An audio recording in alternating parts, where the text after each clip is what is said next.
Hi, this is Jürgen Rasmussen. Welcome to the Provocative Hypnosis vlog. I recently made a video where I made the claim that feminism contributes to women being more miserable than they need to be, and that women who strongly identify as feminists very seldom have good quality relationships with men. I've gotten some pushback that says that, look, feminism is a force for good and it's really about equality. I claim that neither is the case. So today's video is about two provocative questions, to ask a feminist that to expose feminism for what it actually is. I invite you to do this very simple thought experiment where you ask both feminists and non-feminists alike these two questions. Notice the answers you get and notice the implications.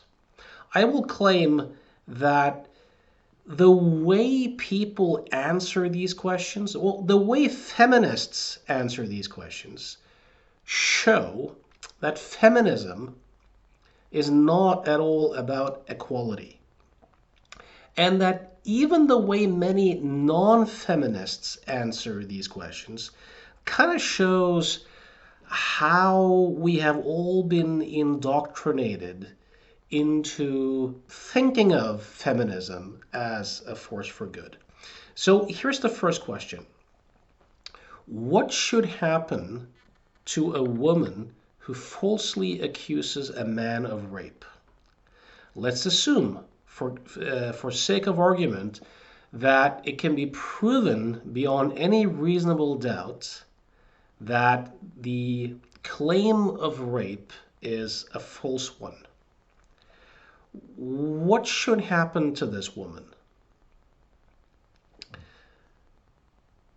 The second question is, what should happen to a woman who lies about who is the father of her child?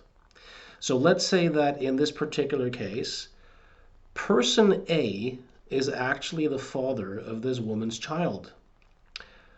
But the woman instead tells person B that he is indeed the father of this child. Person B is being imposed upon fatherhood on false pretenses. He ends up raising another man's child, believing that it's his own child. The whole thing is based upon deception. Person A, the actual father, is deprived of the opportunity to even know that he has a child, much less to be a father and to be part of his child's life. The child is deprived of the opportunity to get to know his father and his father's family. What should happen to this woman? Should this be considered a crime? What punishment or what consequence should this have? Consider that we live in a society where fraud is punishable by law. You know, people who don't pay their taxes, and depending upon your philosophical orientation and what you think the role of government should be, me myself, I'm a libertarian. So I think that a lot of taxes are essentially theft, for example. But if I refuse to pay taxes to support things that I find deeply immoral, I'll be sent to prison. In light of that, what should happen with this woman? Now, I've asked self-identified feminists these questions on quite a few occasions, and the answers I get show that they're not really about equality. So when I ask the rape allegation question, the the answer I get is, and of course everyone agrees, and I agree that rape is a heinous crime and should be is punishable by law, and it's ethically and morally wrong, so on and so forth. Um, but when I ask them what should happen to the woman who falsely accuses a man of rape, and it can be proven beyond a reasonable doubt that she has, well, that's not good, is the usual thing. Like that's unfortunate, or that's not good. And maybe a fine, maybe a fine or something. I don't think you want to waste prison resources for such a thing. But the interesting thing is, when I ask, well, why? Like, why is rape bad? And of course, they always get angry, pretty much. But it's important to philosophically be able to discuss these things. Well, why should the man who commits the rape be punished? Is it because of the physical injuries towards the woman? Is it because of violating her boundaries? Is it because she has ownership of her own body and her own being? Is that something they support as feminists to begin with, that people have ownership over their own life? And